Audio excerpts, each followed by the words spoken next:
where many of us are going to begin to manifest our fivefold call, so that we too can be part of God's transformation agenda for Nigeria and the nations of the earth. So again, graduates, I'm saying to you that you're not just going as evangelists of the old, because your president said he spoke of old wine skin and old wine.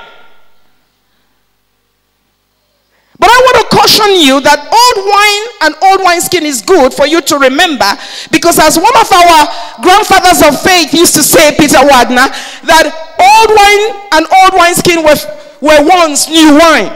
So you're going with the wisdom of the old, but you are so right in articulating where you are. So that's another occasion, like the chairman's speech, that so accurately states, look, there's something about understanding time, but when you can say where you are, then you truly understand it.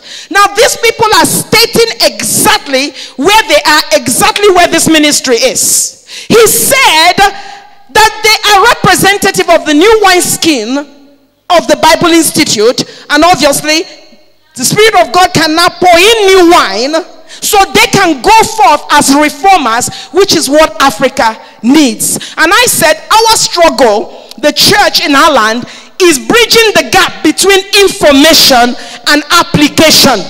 And this is why the apostolic church is rising to bring about strategies that help people to bridge that gap between information and application. And the graduates have said, look, we are the new wineskin.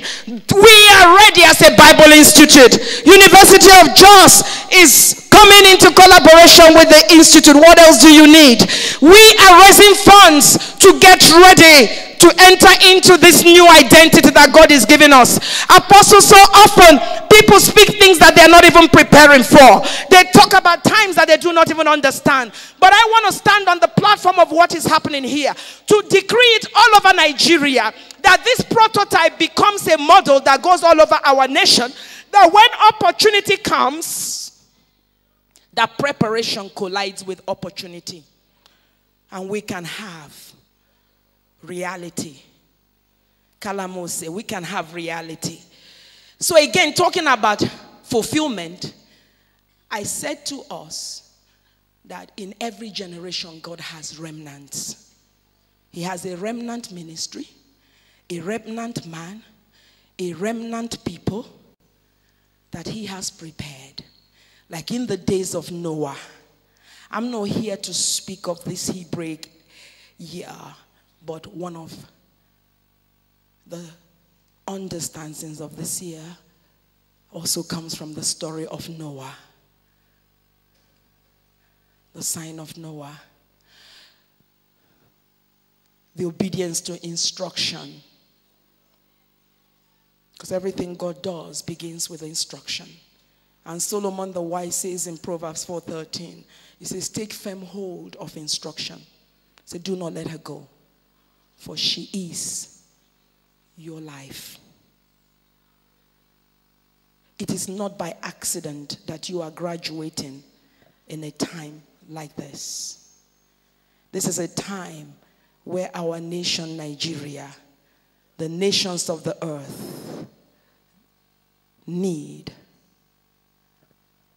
4 paradigm shifts that I'm going to share with you very, very quickly. I'm just going to give you this list very quickly and we go very, very quickly. So the nations of the earth are in dire need of radical men and women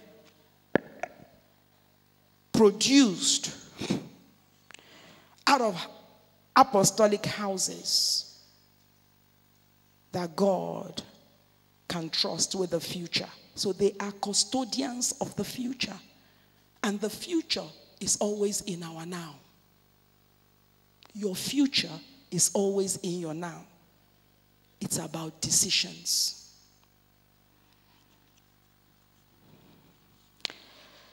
So there are 4 paradigms. Before I give you the 4 paradigms, I want to say again to the graduates, we are truly in a time of reformation. And I was reminded this morning of the actions of Martin Luther, who got really fed up with the state of affairs in his generation. So he was a marker. He was not just enough to be saved, go to heaven, holiness. So he sparked off a revolution that became the First Reformation. All he did was he wrote 95 theses, nailed them to the door of the church, and a reformation began. It has been said that since 1517 that the next reformation began, which is the next apostolic age, that it began in 2001. Some have said it began in 2001. So the changing form of church, I call it the Spirit's desire to bring about new wineskins, people that will align with God, to bring about God's original intention in creation. That a people that are just like him can manage the earth for him, can steward his resources. The same mandate for which, when he was disrupted temporarily, he gave us a picture of redemption. And Apostle Kure taught us yesterday that this Hebraic New Year, Ayinket, is also a year of to evidential expression of God's redemption plan. So it is another way of saying it's a new beginning. So we have to listen to these words. They're like sound by a new beginning, redemption. So we are a people that are on earth for one reason, born again. That redemption plan of God, that reformation plan of God that was unveiled in Genesis chapter 1, when the Spirit of God hovered over the devastation that was there, waiting for an instruction. And when the instruction came, let there be light. Creation began. And at the end, God evaluated everything. Everything he created, he monitored, he evaluated. So the monitoring and evaluation principle comes from God. Genesis chapter 1. He looked.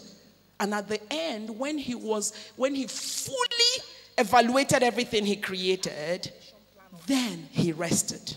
I believe very strongly that we are a generation that will cause the earth to come into that rest, that will usher in the coming Messiah. So again, this is a marker ministry in Africa that is opening the valve for Africa, all right, to come in, to align with this redemption plan of God. Change cannot come except by human beings. Governments are institutions. Governments are run by persons.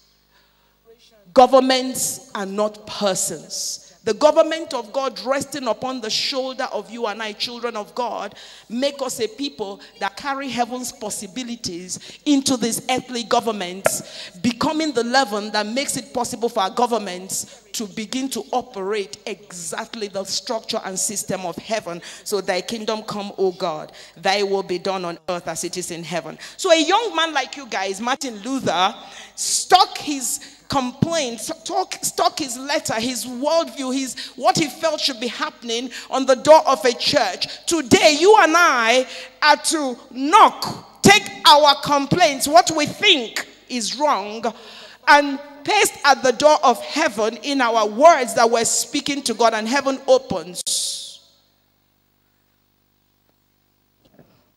Knock and it shall be opened. Heaven opens and possibilities come to us. So let me just give you four paradigms, because you have understood, graduates, the responsibility of those that are graduating from this great Bible school in this year. You have understood it. Now, because you have understood it, what it means is that you have given God context. You have given him a platform. You have given him a foundation. You have given him well-tilled ground that God can now plant heaven in, which is strategies. Can you see why Solomon says wisdom is the principal thing? He said, get wisdom, in all you're getting, get understanding. Because you have understood it, heaven says now, let the apostolic strategies come. So, 4 paradigms. So, understanding of seasons and times. So, that's very quick because you understand it.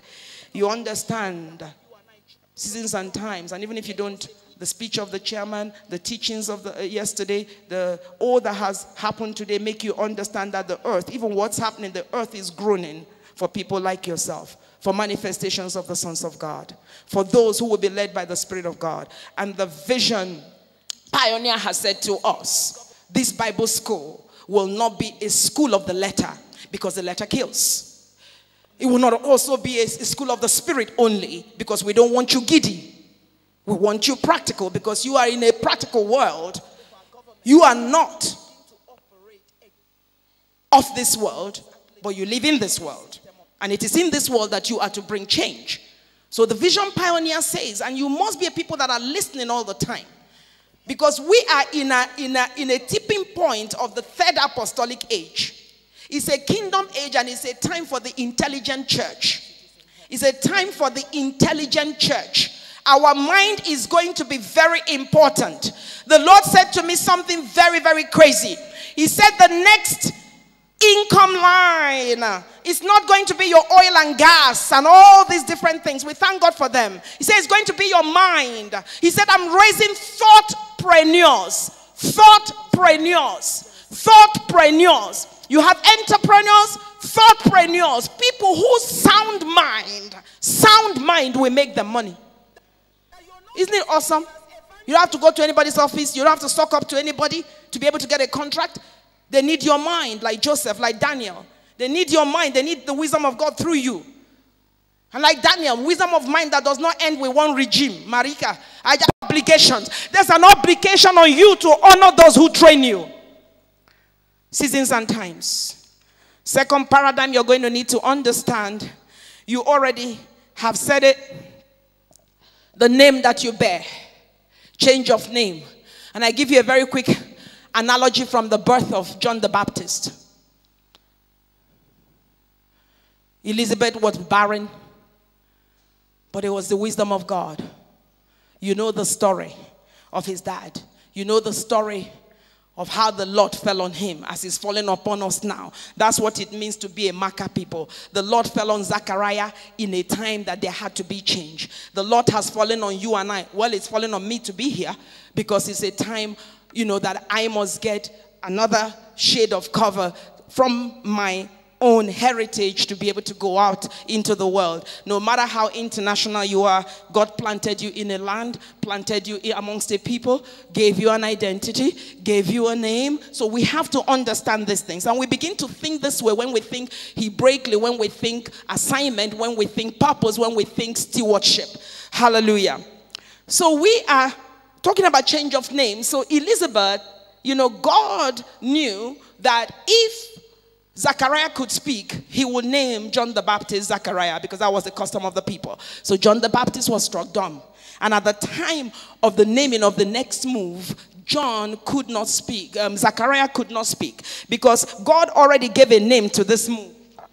Because this is a move that was to prepare the way for the Messiah. So it could not be inappropriately named. All right? So I'm looking at John the Baptist in a context, not as a person now. I'm looking at John the Baptist as a movement, as a move of God's Spirit, as a transition going from the time of Malachi to the time of John the Baptist. So that's a transition. That is why I'm proud of you that the students director so articulated that they are in a transition. These people are well taught. They are well prepared. That is really the summary of all I have been saying, that you are well taught, well prepared, And you must fulfill the purpose and expectation of the school that prepared you. Because I know from being a person that understands the sound of heaven that you were prepared for such a time as this. And it's not just a colloquial conference topic. You were prepared. You're in the kingdom for such a time as this. So going the transition from the time of Malachi, 800 years, no word, nothing heard. And the Spirit of God comes and begins to say that there will be a preparatory, something that we prepare for the coming of the Messiah. But before that happens, he says in Luke 1:17, he said the spirit of Elijah will come and make ready a people prepared for the day of the Lord. And the Old Testament closed with the same thing. Malachi 4:5-6, he said he will reconcile the hearts of the fathers to the children, and the children, you know what I mean, by the spirit of Elijah. And this is all I have witnessed since yesterday in all the activities. How the vision pioneer, his wife, the vision coordinator. I am very observant because I'm a very deep thinker. I saw children with a ram's horn, shofar. I saw 3 generations here. This is how you have to be in this time. You have to be deliberate to see the signs that God has planted in an atmosphere, so that you self will understand what God is doing for you self before another person. So I saw 3 generations, maybe 4. And I was very happy for Nigeria because I've been away 2 months and I was really worrying for Nigeria. I saw babies with ram's horn here. And I could cry. I'm not going to be emotional. You know, God plans. You see, you can be 1,000, but God could have put it for me because he knew that my heart was troubled for Nigeria. And when I saw these kids that could hardly speak, holding a symbol of the future, the horn, that in their generation they can blow for God. That in their generation they can blow for God. I was overwhelmed. I may have all this paper, but there's hardly anything here. I don't like to look unserious, so sometimes I bring things so that I look like I have prepared. But I'm speaking from the heart. Sir, may God bless you. Ma, may God bless you. Ofo, may God bless you. You know, seeing those kids, I rejoice for Nigeria because I've been worrying for Nigeria, really. I've been worrying for this nation.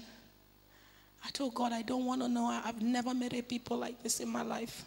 I have to be honest. So I've never seen anything like this. How can we not be concerned for what God is concerned for our own land? You know, I worried in the time I was out. But sitting here yesterday, I was overwhelmed. When I got to my room, I was just praying for this ministry. If I had $1 billion, I would leave it here. You have labored, and you have labored well. And I'm not saying this if you're watching online, you need to partner with the school as well. If you know me very well, I don't speak for brownie points. We need to become more sensitive to the Holy Spirit. We need to become a more intelligent church. So, paradigm 2, seasons and times. Paradigm 3, the Agabus mandate. Sorry about that. Can I have tissue, please? Sorry about that. Those kids really, I saw the future of Nigeria. I saw the hope of Nigeria. Standing here, I saw kids under 10 holding shofars. Guess what? They were holding the sound of their generation, and they will not let God down. The Spirit of God just reminded me, I didn't finish. Seasons and times, change of name. So Zachariah was made dumb so he would not misname the next move. Are you hearing? So he will not misname the next move. But you have not been dumb. You were able to name the next move. That you came in a time of shift, a time of change of name. And you know that that name is a new name that is known by yourself only. That is what Jesus said to the church, the compromising church. And you are not a compromising church. He says to the compromising church, to those who overcome, say, I will give you a new name. So we thank God for that. So at the time of naming, they all gathered, as we're gathered here. Zachariah could not name. God used a woman to name the next move. And when she said, his name shall be John, Zachariah's mouth was opened to agree. Hallelujah. To confirm. So we thank the Lord today that these graduating students are not like Zachariah. They are not graduating in unbelief or rebellion that would have made them name after custom and culture. They have not been brought up after custom and culture of the nation. They've been brought up after the culture of the kingdom. And that is why they could stand here. You don't see many graduating students who stand and speak so articulately from the heart. Even presidents, even, have you seen, even directors, people that are speaking what they are in charge of, carry paper here. These kids have not carried paper. Carry paper in Nigeria. These kids, you see them on NTA News. It's their department, oh. They are the ones saying it, oh, but they are using paper. But these kids have stood here and articulated by the Spirit their training. So kudos to this school. So the Agabus mandate is the third paradigm. You have to follow the first paradigm I gave you. This first paradigm, seasons, and God then begin to appreciate all that they are and all that God is, who understand that there is an assignment and a purpose to their lives. They are sent into a space as you are being sent into a space. There are 4 things that defile a land. So I want to just put this before you because you're also giant slayers. There are 4 things that defile a land: immorality, idolatry, sexual immorality, broken covenants. And then let me give you 7 blessings that come on a land if people like you and I go forth and accomplish the purpose of God. I feel the pride of God, sir, over this house. I believe that these ones are a prototype.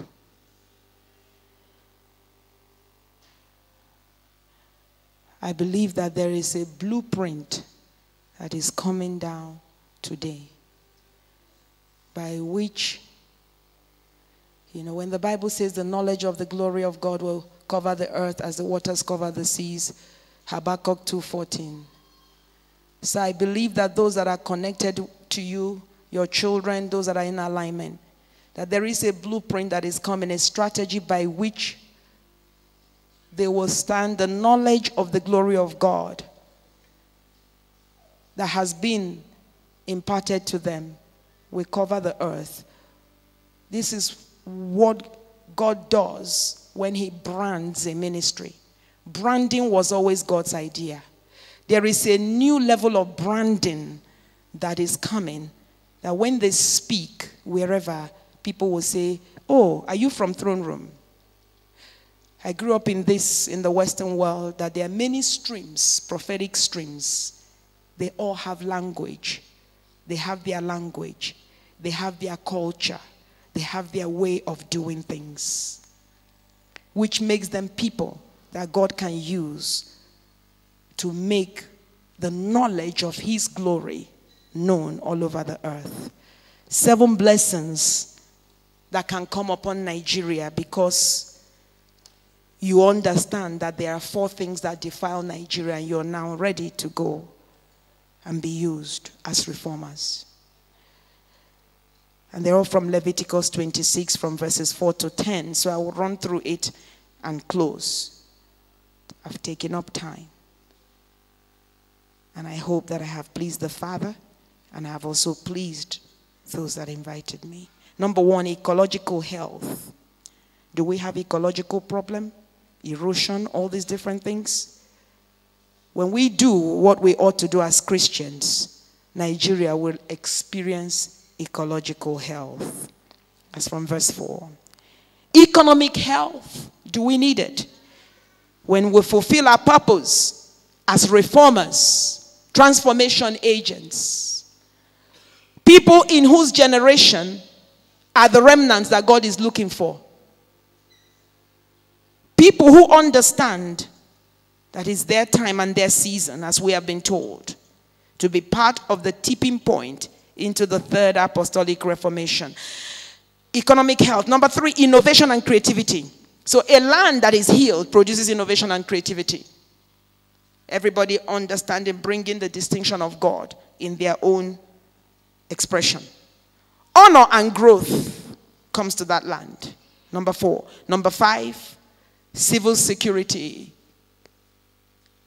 Kidnappers go, armed robbers vanish, literally. International security.